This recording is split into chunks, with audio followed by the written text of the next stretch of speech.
ఉండేవారు తెల్లవారకట్ట ఊళ్ళ నుంచి వచ్చి.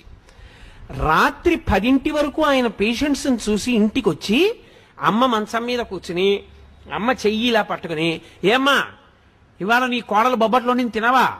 ఏం తింటానరా, షుగర్ భయం. నీకెందుకమ్మా నేను ఉండగా, తిను ఓ బొబ్బట్ పట్టరావే అని 2 ముక్కలు అమ్మకి పెట్టి, అమ్మ నేను వేస్తాను కదా టాబ్లెట్ అని ఓ టాబ్లెట్ వేసేసి అమ్మతో 4 మాటలు మాట్లాడి పక్క పక్క పక్క పక్క నవ్వి పడుకుంటే, నేను ఒకసారి వాళ్ళ ఇంటికి వెడితే వాళ్ళ అమ్మగారు అన్నారు నాతో, నాయన శరీరంలో ఓపికండి బతికాను అనుకుంటున్నావా?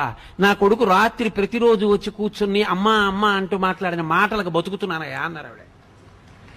అది ఆదర బుద్ధి. అమ్మ నిన్ను ఏదో ఎత్తుకుపోతుంది నీ దగ్గర అనుకోవడం నీ కర్మ, అది నీ బుద్ధి ఎందొచ్చిన జాడ్యం. తండ్రి నీ డబ్బేదో పట్టుకుపోతాడనుకోవడం నీ జాడ్యం, అది నీకొచ్చిన తప్పు, నువ్వు దిద్దుకోవాలి. నీకు జ్వరం వస్తే నువ్వు మందేసుకున్నట్టు ఈ శాస్త్ర విషయంలో నీకు అవగాహన దోషం వస్తే నువ్వు నేర్చుకోవాలి. కానీ అది తిన్నగా పిల్లల తప్పని నేను చెప్పను.